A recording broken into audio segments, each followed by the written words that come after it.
Terry? No. Every time I came in, I just automatically went in. I didn't get a chance to change my background. Oh, Looks fine. Twitch life a little on the rain. fly. You don't have to sign out to do it. Okay, what do I do then?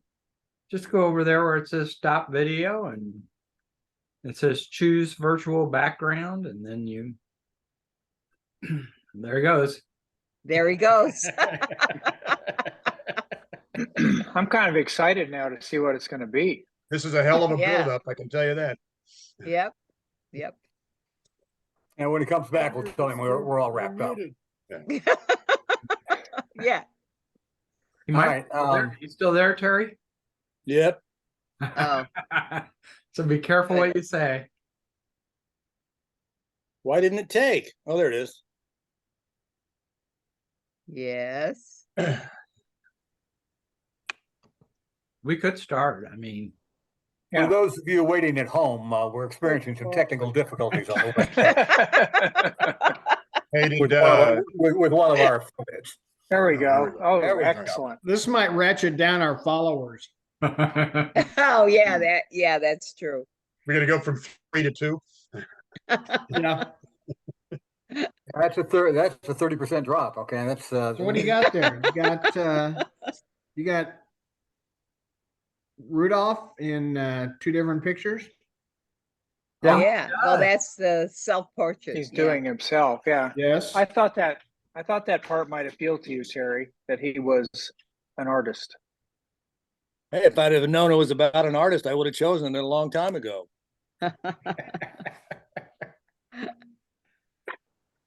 okay. This is a 2015 film that's based on an historical event from 1962. Steven Spielberg directed it. The main star in it is Tom Hanks, and then a supporting cast that included an Academy Award winner for Best Supporting Actor. This was a film that was made for $40 million, and it was very successful, both in North America and then across the world. It grossed $165 million, so it was pretty successful. It in 2016 was up for Best Picture, but it didn't win.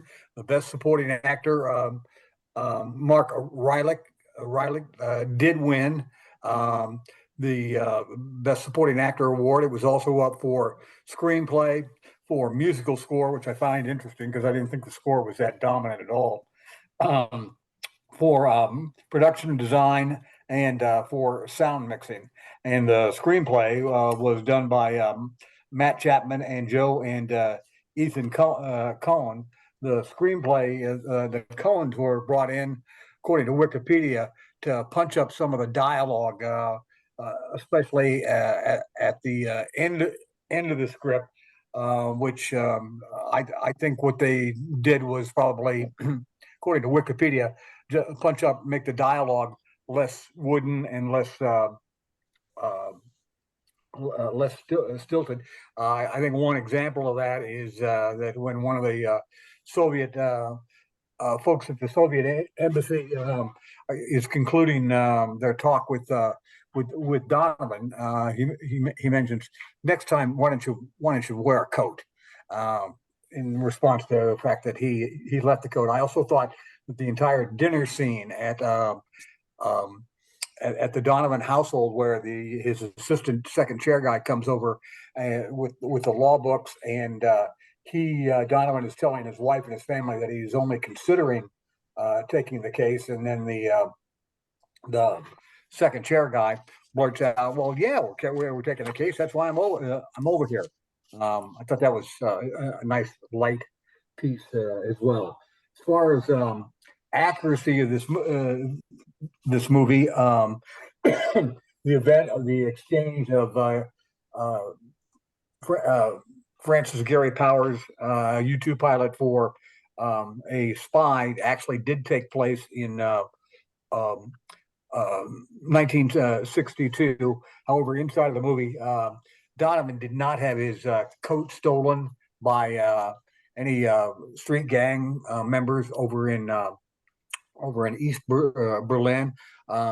His house was his house and his family were threatened, but nobody ever fired rifle shot at the house. Donahue brought up the idea of giving Colonel Abel a life sentence rather than the electric chair, for the possibility of future considerations in open court, and not in a little side visit to the Judge Byers' home. Other things like that. The story of Frederick Powers, the student, was not at all like the original the actual event. He didn't sneak through to West Berlin through an opening of the wall. He did go over to East Berlin. I mean, he did go over to East Berlin because he had to visit a friend's apartment and visit a friend over there. Unknown to him, however, that person had already fled to West Berlin, and the apartment was under surveillance by the East German government, and that's when he was seized. The film seems to imply that the Gary Powers U2 mission was the first one. That's the impression it's left with me. That's not the case. United States have been flying U2 missions over the Soviet Union for at least 2 years before the shoot down of Powers in 1960, and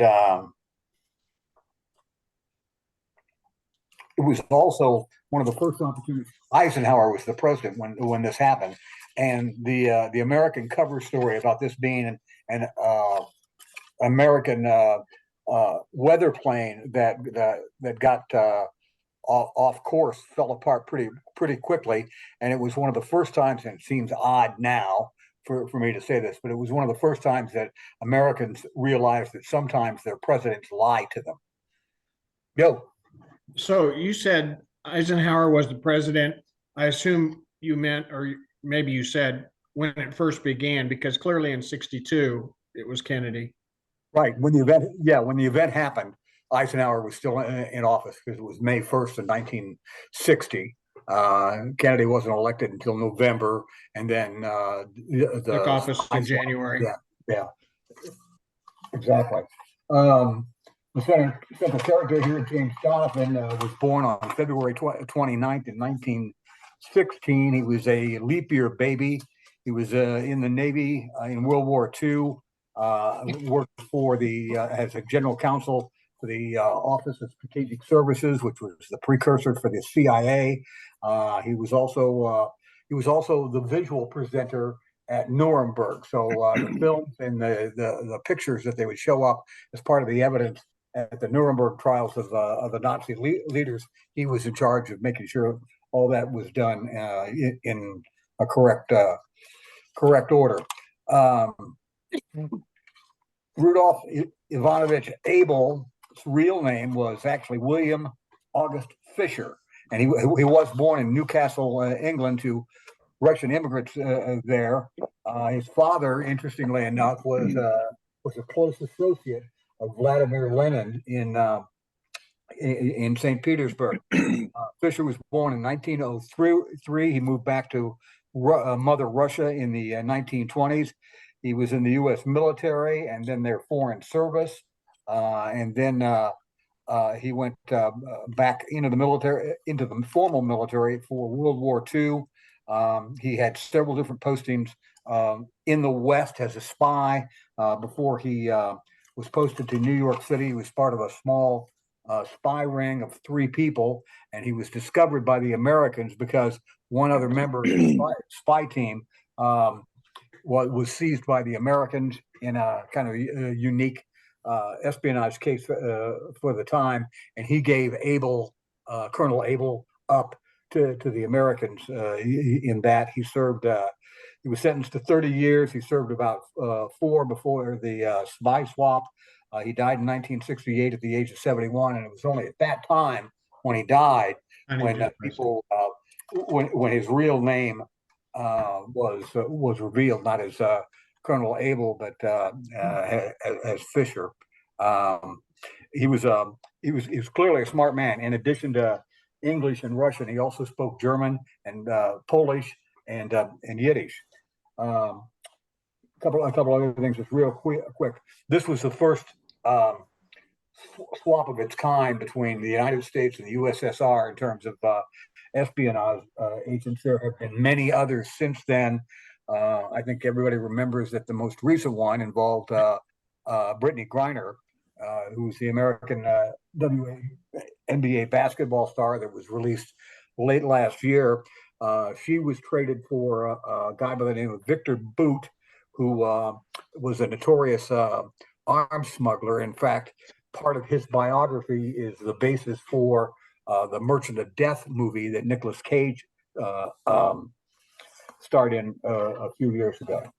And the reaction to this thing was generally very, very positive. Michael Phillips of the Chicago Trib called it, quote, a confident, slightly square, and highly satisfying example of a Hollywood craftsman, of old style Hollywood craftsmanship. There were other people who didn't like it. There was a writer from the Fort Worth Star Telegram that said it was stuffy and surprisingly inert, although Rotten Tomatoes gave it a 90% approval rating. So that's Bridge of Spies in a nutshell. I hope everybody liked it. I thought it was interesting. I thought it was well shot and well done. There were some pretty interesting cuts in it. The one I remember best is the fact that when they are starting the scene in the courtroom, the judge comes in and the bailiff says, "All rise," and then they cut real quick to kids standing up to recite the Pledge of Allegiance. I thought that was a good little cut, and that the movie was pretty well executed. So I liked it a lot. The little duck and cover scene. Yeah. Yeah. I liked it a lot. That's why I picked it. I had a quick question. When I got done, I was most interested in Donovan's background and did Wikipedia on him. And he had a lot of background prior to becoming, I mean, I just saw him in the movie as being this insurance lawyer and doing some insurance defense work. But no, according to Wikipedia and what you mentioned earlier, he had a long history with the OSS and Nuremberg. And so they didn't just come pick him out of, that's how I was left to feel in the movie, was they just picked him out of the lineup and said, here's a bum, let's just make this work. But they knew him like the back of their hand. Yeah. And the thing about it is throughout my career as a journalist, I would have this pop up from time to time where you would think that somebody was getting plucked almost out of thin air and would get some sort of spooky assignment from the government. And it turns out it's the old line, once you're in, you're always in. And I'll give you a classic example of that. Before he joined the Trump administration, Mike Pompeo was just a fall down regular backbencher congressman from Wichita, Kansas. And, all of a sudden he gets picked from being, not a prominent member of Congress by any stretch of the imagination, gets picked by Trump to head the CIA, and then later on becomes his Secretary of State.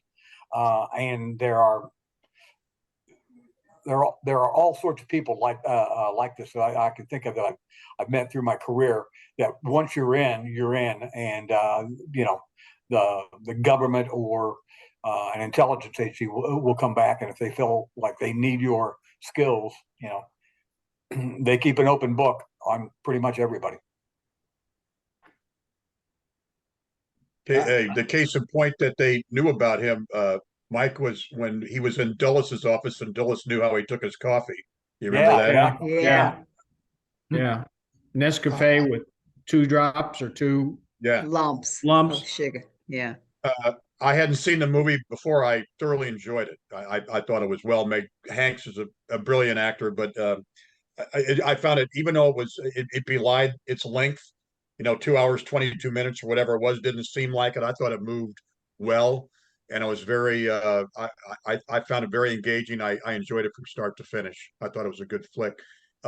Powers, the pilot, you kind of got the impression, did he suffer some retribution for turning off the destroy button on his aircraft there? There was some dialogue in there that suggested like he kind of got the stink eye from some of his fellow uh, pilots, or his fellow military guys on the plane when they were flying back. If you recall, was there any It was backlash not a hero's to that? welcome when he came home.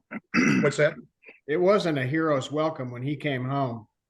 Was that why though? Because he wasn't supposed to get caught. He was supposed to blow Yeah. the plane up, Yeah. right? Yeah. Yeah, And go down with it. Yeah, even in real life, there was a lot of concern when Powers got back about how much he had told the Russians, and he insisted that, look, I didn't give up anything, but Right. during his trial, and they didn't cover this in the movie. In his trial, he did confess to being a spy, and that that these flights had been underway for a while. He didn't give out too much of the technology because I think, quite frankly, he didn't know that much of it.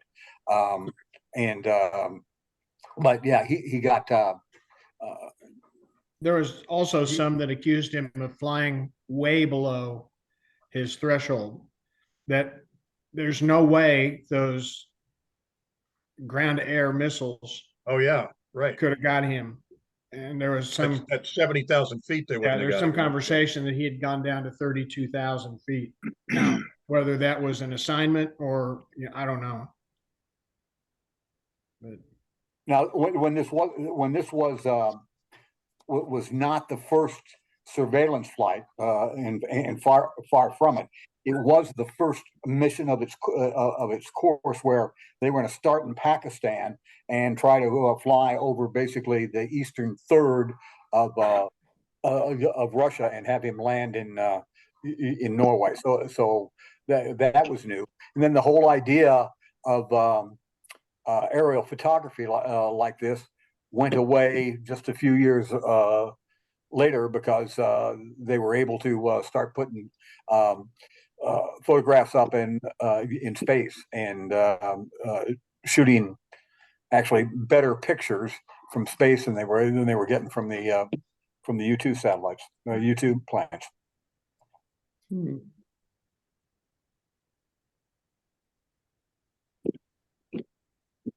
Terry, what'd you think of it?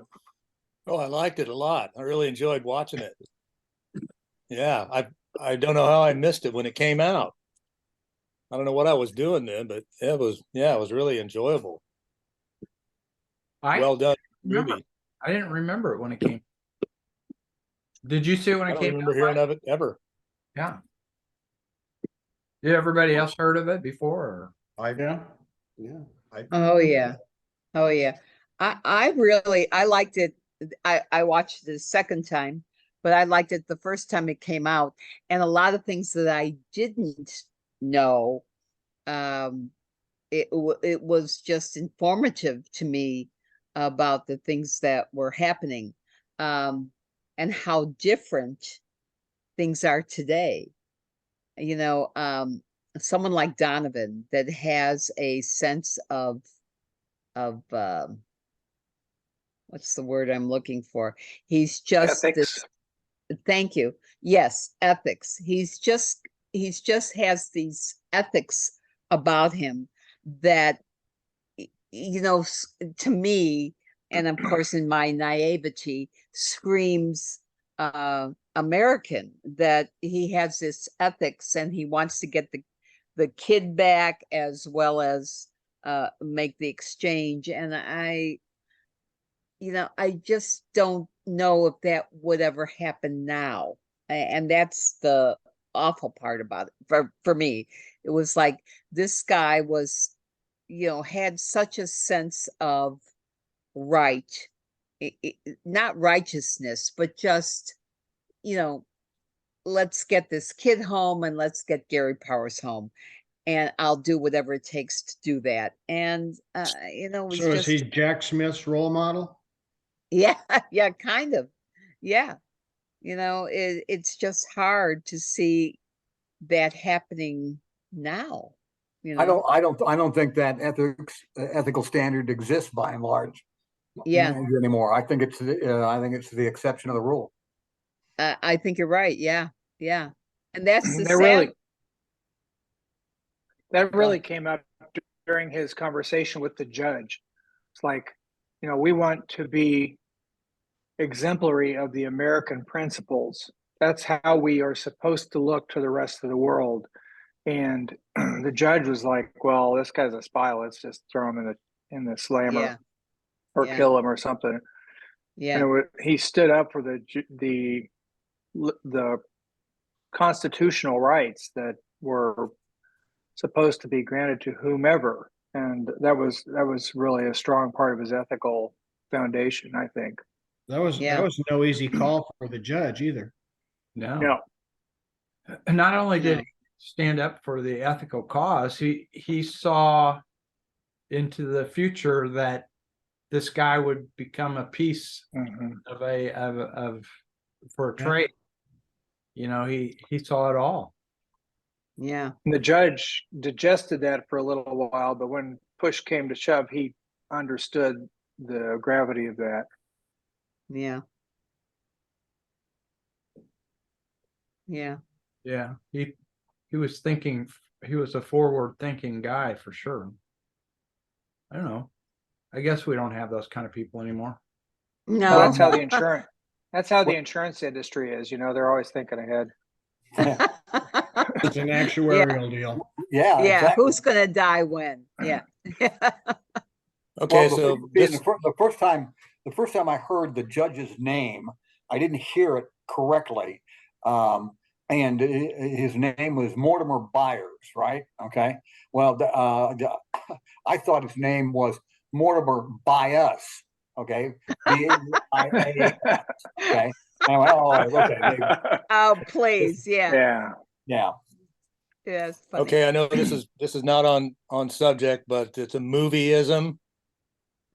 Like Bill in your picture and Mike in your picture, where's all their vaporized breath coming out? If it's so cold, why isn't there the big clouds coming out of everybody's mouth when they're talking and stuff? Phony snow. That what It you was know. probably the middle of summer when they made the movie.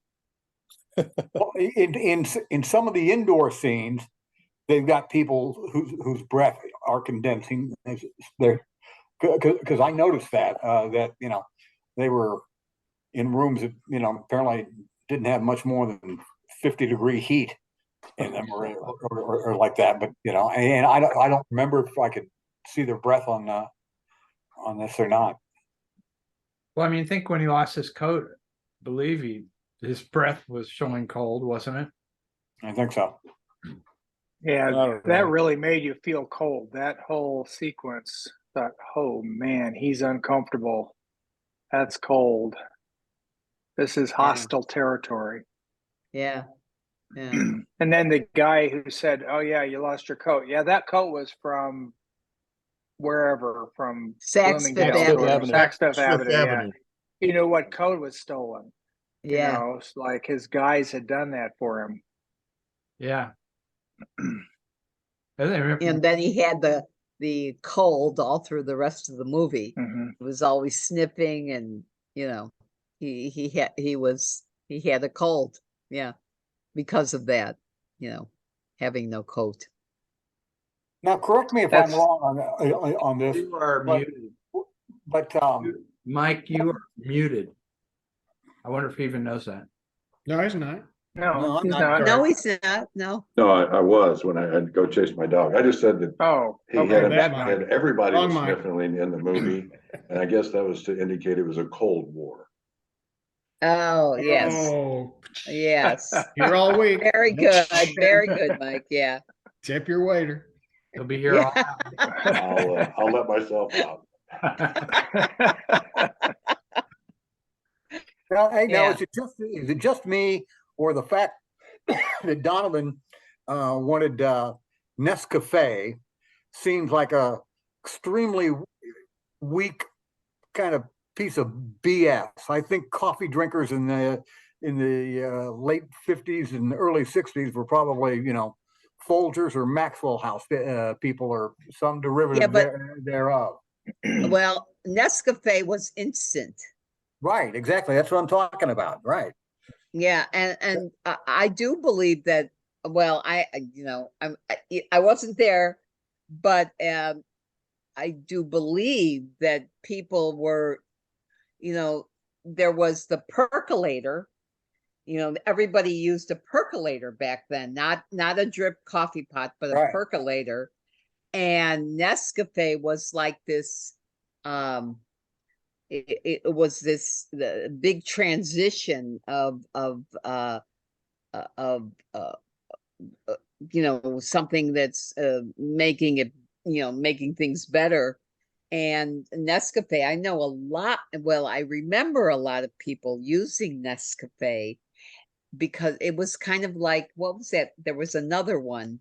Like Tang. Yeah, not Well, Tang, I but mean, yes, in it was terms of the being instant. idea.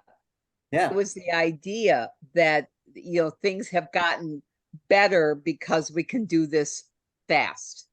So I didn't think anything of that other than I thought, yeah, everybody did Nescafe that I remember. Nescafe, and there was another one. God, I can't remember because I have no mind. Taster's But It was choice. the height of technology. at the yes, time. yes, that was it. Taster's Choice. I think that was it.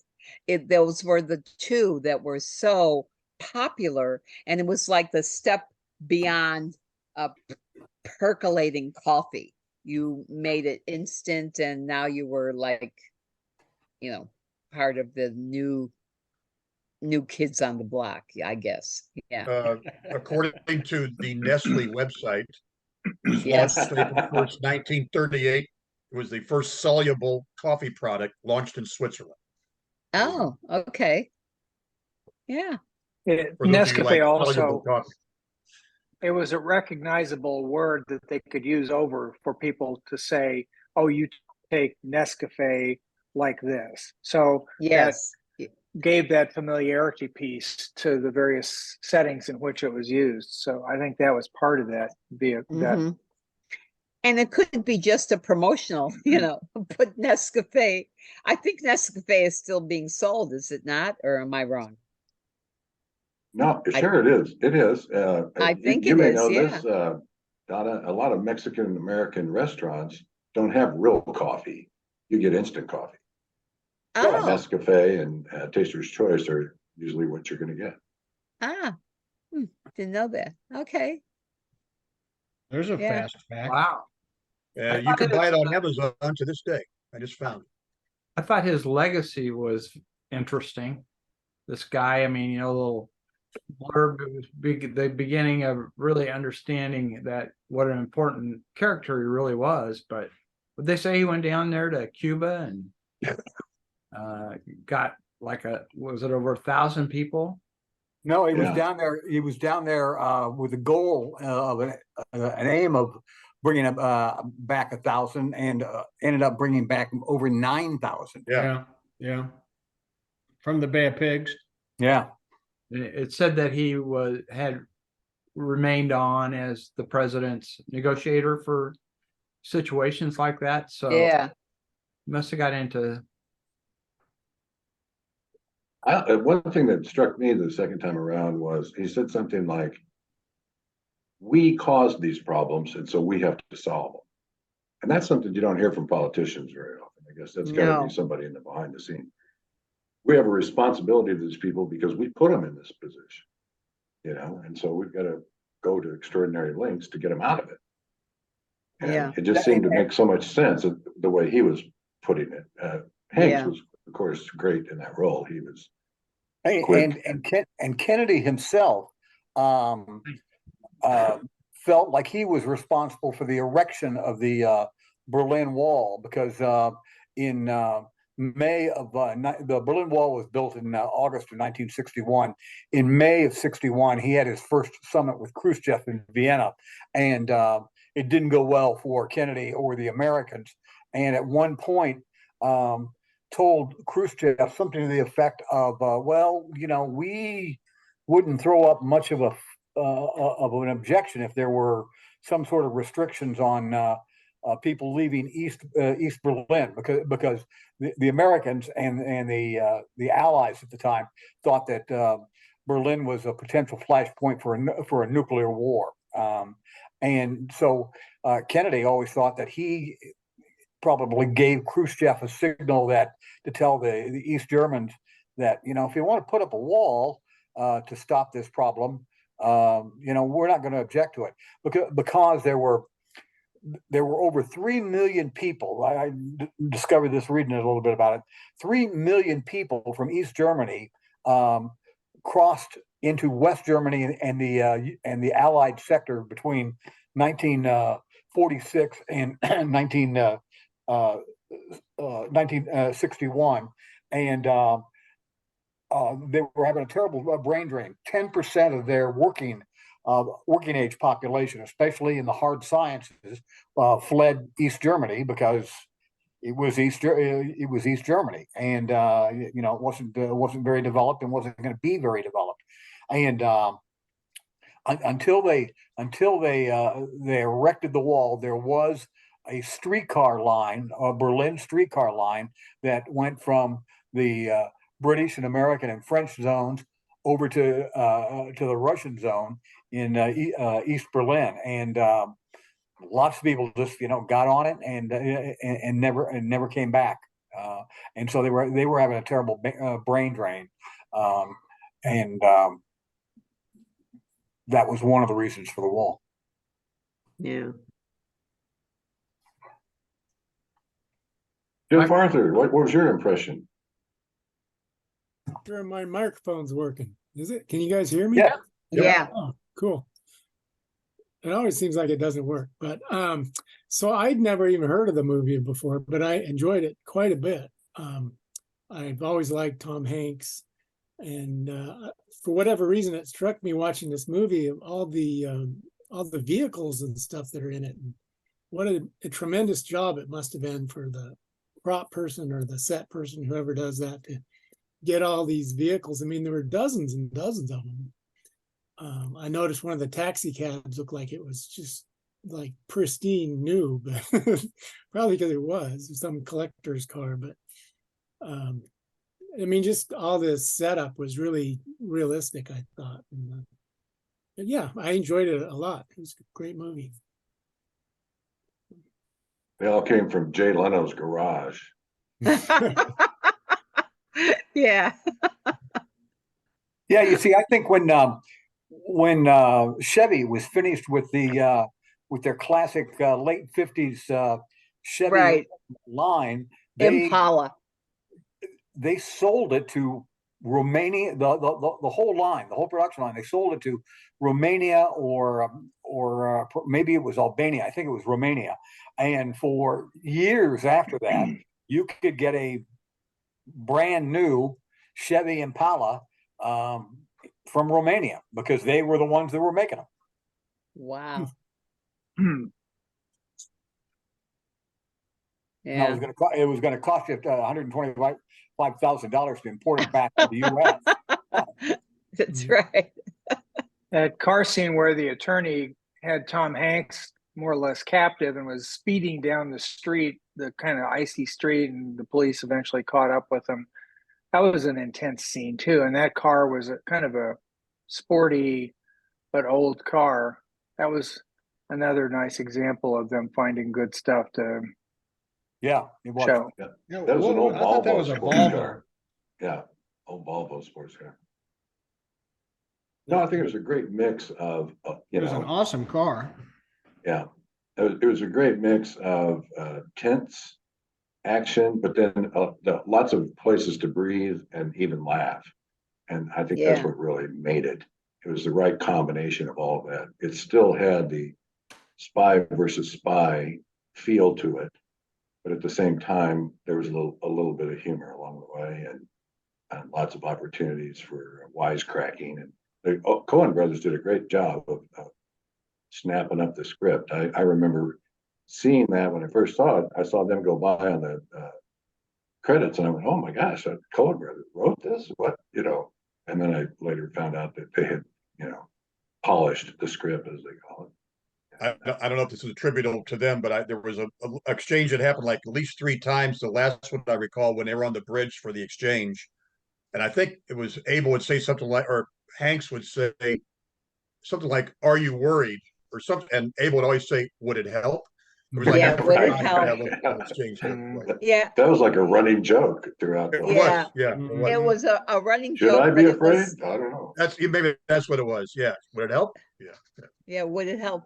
But I thought that was so good about the difference between and maybe I just thought this up, but between Americans and maybe Russian, that it was like you either stayed in the moment or you thought about all the stuff that could happen and would happen and all that, which is like kind of the American thing. Well, if I do this, what will happen? If I do that, what will happen? Where the Russian guy was like, this is what it is. Would it help if I got worried?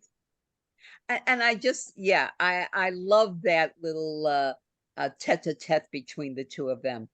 It was interesting to see that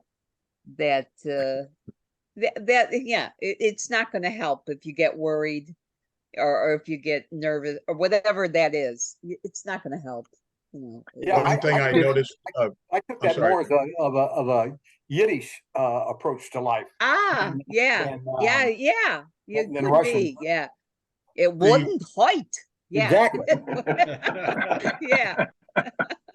At the end where they talk about what happened to everybody, Abel, I guess retired or whatever and lived out his days, but the exchange with him and Hanks where Hanks asked him, are you in danger? Will we give you back? Like what's going to happen and how will I know? He said, if they hug me, basically everything's okay. But if they just open the door and stick me in the back seat, that's probably not okay. And so I'm sure you guys, I watched intently to see what happened. He just got in the back seat. So I think, well, he's a goner, but That's apparently, what I thought. Yeah, that's what I thought too. I think that's what they wanted to convey, could be. Yeah. that he was But in harm's way. Yeah. Yeah, and that matches up with the approach of the Americans to powers. Oh yeah. Yeah. Oh, right. Yeah. So Terry, what's your nomad? What's the Whoa. artistic thing behind your nomad there? I don't know, just saw it in Santa Cruz. And how often do you see a station wagon? A 57 1957 Chevy wagon. Yeah. A lot of cars pretty like that rare. in Santa Cruz. There you go, Yeah. Jeff Arthur. That's probably where they get all those cars, is in Santa Cruz and California. Southern California is full of cars that are. Or Oh, yeah. Cuba. Cuba, Yeah. yeah. Havana. Yeah. Yeah. Or Romania. Didn't they have Yeah. a blurb about the guy that got in the back seat of the car that he had lived a long life or something like that? I thought they kind of wrapped him up there at the end too with a blurb. Abel? Yeah, Abel. Oh. Yeah, I mean, I don't remember exactly what they said, but I guess he didn't get whacked when Yeah, after they got back. I know. Apparently. Because you mentioned that, Pete, and I was like, did I read that wrong? Or did I see that wrong? Because then they had the blurb that said, he had a good life or something like that. He Who's was gonna reunited know? with his Something about family. being with his family. Who knows? Well, no. At the end of the movie, they say that he was reunited with his Russian wife and their daughter, as opposed to whomever those people were. Yeah. East The Germany. fake ones. Yeah. Yeah. And that I mean, he died at the age of 68 in 1971, so he lived another 9 years. Now, it was in Siberia, but other than that, it was. Yes. It was pretty funny when Hanks caught the guy and said, actually, no, you got those two people switched. Like, you really don't know these people from Adam. And I caught you. Yeah. On the fake family. Right. Yeah. Yeah. Yeah. Yeah. Yeah. Also, Donovan kind of put in a good word for him when he was doing the negotiation. He said, "This guy, he's a good guy. He never gave up anything, you know." And I don't know how much weight that carried, but Yeah, you wouldn't he's a think good soldier. an American negotiator Yeah. would be trying to pitch for the Russian that was coming back home. Yeah. I liked when he said, you know, there's someone in my country that's doing the same job that I do here. And I would hope that they would get treated well. You know, it was like, okay, that's his job, that's their job. And yeah, it made it more palatable, I guess. Yeah. I liked it when Hanks first saw his room when he went to Berlin, and it's a flea bag kind of room in the CIA. He finds out the CIA guy stayed at the Hilton. Yeah, yeah. Yeah, And then he went over and ordered 2 breakfasts. Yeah, yeah, yeah. I- And what, I was no, like go ahead. surprised how many awards it was up for. I mean, it's up for 5 Academy Awards, and Mark Rylance, he won for Best Supporting Actor. Yeah, and he won. Oh. He won a number of other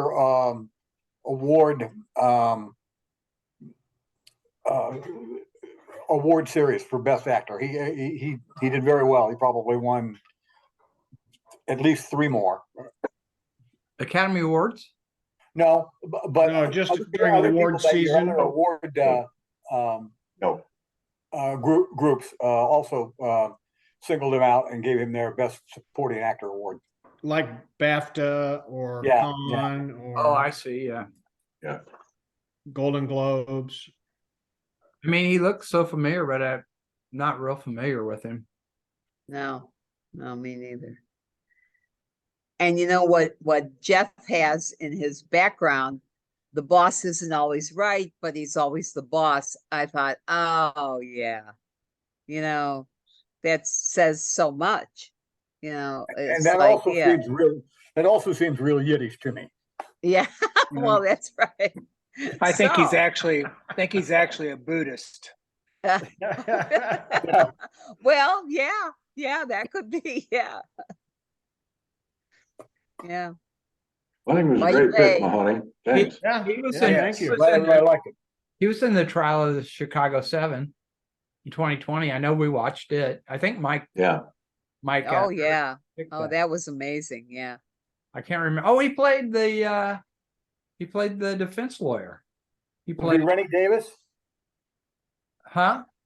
Was he Rennie Davis? That was one of the defense lawyers. I think he played consular. Yeah, I think he played Kunstler. Okay. I do. I'm not, too. I'm not sure on that, but he was in it. Yeah. Yeah. Huh. All right, Pete, are you ready for next week? For me. Oh, it's Yeah, Matt's, I'm it's sorry. yeah. We're in the M's, but Okay, Pete, just jump Oh, in. I'm not. So get ready for next Jump week. right in. I just wanted to give Pete a heart attack. That's all. Well, we're going a little lighter. I've looked at a couple other movies and I decided I didn't like them. So this is what I fell back to. We're going to look at the Blues Brothers. Oh, I was just thinking about that today. Excellent. oh, perfect. I was going to do Ferris Bueller, and I told Bill this earlier today. And then I was going to do Almost Famous, which I Oh, yeah. recommend you take a look at because it's a good movie. It is. Yeah. Yeah, it's great. Yeah. But Oh my so God. Blues How Brothers. fun. Nice. Blues Brothers. Oh, fun. I just And of I just course, saw it a takes clip. place in Chicago. So it's really, I love all of it. Yeah. I hate I just- Illinois Nazis. Yeah, I just saw a clip. Paul Rubens plays a waiter in the Blues Brothers. Mhm. Oh, he Yeah. does. Oh, there you go.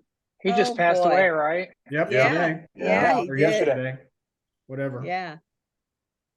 Wow. I watch Pee-wee. Pee-wee's Playhouse every Saturday morning with Lauren, my daughter. I love that show. That was I also so did with my amazing. daughters. I did the same thing. We had a VHS where I recorded them for quite a while until they quit. It went off the air quickly, you know, it did like Yeah, a year and a half. After he got caught, yeah. And But it was so amazingly inventive and imaginative. Right. It was really so and a lot good. of people went through there, you know, Lawrence Fishburne, Fishburne, who played Bill Hartman. Zombie, yeah, Hartman, yeah. I Yeah. kind of had a thing for Miss Yvonne, but that's a whole other. Didn't we all? Yeah. If anybody that could put a can of hairspray in her Yeah, that's bustier, right. you know. But no, we had this VHS tape of it, and about the first, I don't know, 20 minutes, it was clear just from being run so many times that all the, you know, oxide Everything came was, off oh of it. my, Yeah. oh You had my. to fast forward it for like 10 minutes before you could watch anything. Wow. Anybody know who did the music for Pee-wee's Playhouse? No. Mark Mothersbaugh, Devo. Hmm. Oh Wow. my. Who knew? Oh my God. All right. Yeah, that'll be fun. Well, gentlemen, I am going to see Bambi tomorrow. Me too. So I Oh. will let you know You mean on Barbie? Monday. Barbie. Barbie. You mean? Barbie. Oh You mean yeah. Barbie? Yeah, not me. Barbie. You'll be the only one at the theater for Bambi. Did I say Bambi? I meant Barbie. Yeah, Bambi's really sad. So Yeah, I know. And I'm going to be with Barbie. And it might be sad too. I don't know. You can catch an it's all Barbie. yeller double feature. Yeah. Well, I already saw Oppenheimer, which is amazingly powerful and really good. I'm going to try to And my get to it this afternoon. suggestion, if you haven't seen it, my suggestion would be to see it on IMAX or any big screen. Yeah. Hmm. But it's a really interesting. Yeah. So, but I'll let you guys know about Barbie. I understand it's a feminist manifesto. I have no idea, but that's what I've heard. So I don't know. It must be woke. Yeah, yeah. Well, you know, I'm in Florida. Yeah, yeah. Must be, and I'll be, you know, there'll be protests outside it, I'm sure. I've got one recommendation. If you like a Western, I like a good Western on Saturday night. I don't know why, but I do. I found one. Remember Mads Mikkelsen, the Dane that we've had a couple of movies about? He stars in it, and it's a Danish, British, South African movie. It's actually shot in South Africa, but it looks just like the Old West. They've got stagecoaches and all that. It's also got Jeffrey Dean Morgan, who is the bad guy in Negan. The Walking Dead. That always had the baseball bat with the barbed wire around it. And then Negan. Eva Green, who was she was in a good movie not too long ago. She's like the British representative. But anyway, it's called The Salvation, and it's on Hulu, and it's an hour and a half. So if you want to have a good old-fashioned revenge Western. The Salvation? The Salvation, yeah. Okay. From 2014. I want to thank people for nudging me in the direction of the Bear. We're most of the way through the first season now, so that's really good. You know, you should do that second season 6 first. Yeah. I thought it was first season 6, and that was a disappointing episode. Yeah, no, second season 6 Second happens season 5 6, years yeah. before everything else. Yeah. Okay. No, it's good. I think it's good to watch them in order because the second season, the characters are really developed as it goes along. Yeah, you get to spend like a whole 30 minutes with one character. One character each week, you know, Yeah. to even Cool. flesh them out even more. So Yeah, it is terrific. I couldn't get through it quick enough. So I've been watching The Americans. And Oh, yeah. Oh, yeah. that's a pretty good show. I never watched it before. I know somebody recommended it earlier and I didn't get to it, but but it kind of like our show, although I believe it takes place in the early 80s. But I mean, they're planted spies in America, and it's a really good show though. Yeah, yeah, it is. And I've also Is it been watching Justified. There's a new season of Justified. Yeah, I I didn't care for that. Yeah, no, I'm watching that too. I hate that they dribble it out. You get 2 episodes and then you have to wait once a week for the next. Yeah, I like the start of the first time it came around, but I don't like this version. it does pretty much follow the same thing.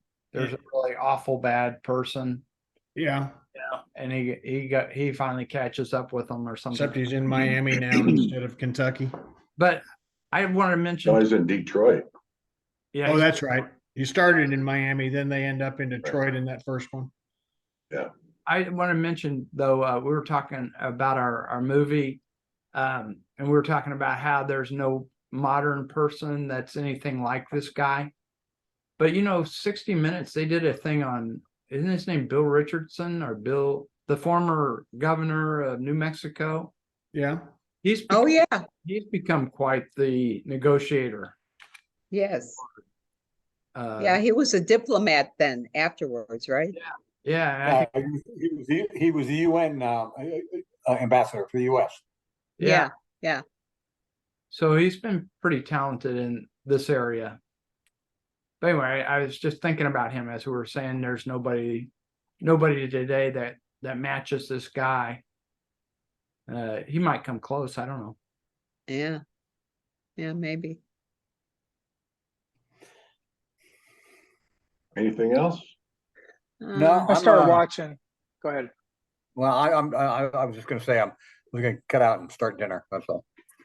Oh, Thanks for the movie. Yeah, that's good. Yes, yeah, thank you. it was Quick, good. Thanks, Mike. All right. I started Okay. watching Yeah. the Lioness, one. which is kind of intense. Oh, there you go. That's It's a good on one. Paramount Plus. Yeah. What it's, is it? It's coming out. The Lioness, and it's like special ops : Lioness. Some pretty intense female characters, and it's coming out weekly, so it's kind of a pain in the neck because you have to wait till the next Sunday. So it's only got, I think, 3 episodes out now. It's written by Taylor Sheridan, who did Yellowstone. Yeah, Yeah. Right. I saw the first Really? one. Ah, okay. Yeah, it's- So I'm I don't know why following this it. particular movie's popping up, but anybody who's interested in history, there's this it's a movie called Young Winston. It's about the early life of Winston Churchill. Oh, And it's quite an adventure. I mean, the guy, he deserved where he was. He was not a coward. He went out and did stuff. He's the guy that fucked up Gallipoli, right? It was he did what? He fucked up Gallipoli in the First World War. No, he didn't. His plan was good. He was not in command on the ground. There were pusillanimous captains of ships that refused to go forward when they should have. He was not in command when it happened. He resigned. The plan as a was result. great. It just didn't happen. We'll have He to do a resigned little as a research result. here. Hey, Anyway, wasn't Winston Churchill kind of a gangster growing up, or no? no, Okay. No. I mean, he It's his becomes brother Rocco. he becomes, but he becomes That was like the Fresh Prince of Bilderstein. blinders. He shows up once in a while. Yeah. He's a racist and an imperialist, but he's not a gangster. Not in the formal sense. All right. Sounds Anybody like a else? good show, Terry. Good to see All y'all. right. Take care. All all right. right. Thanks. Thanks for the movie, Mike. All right. Thanks, Yeah. Mike. Next It week. was Good good. job. Mike and Bill. Good job. See you guys, Bye. girls.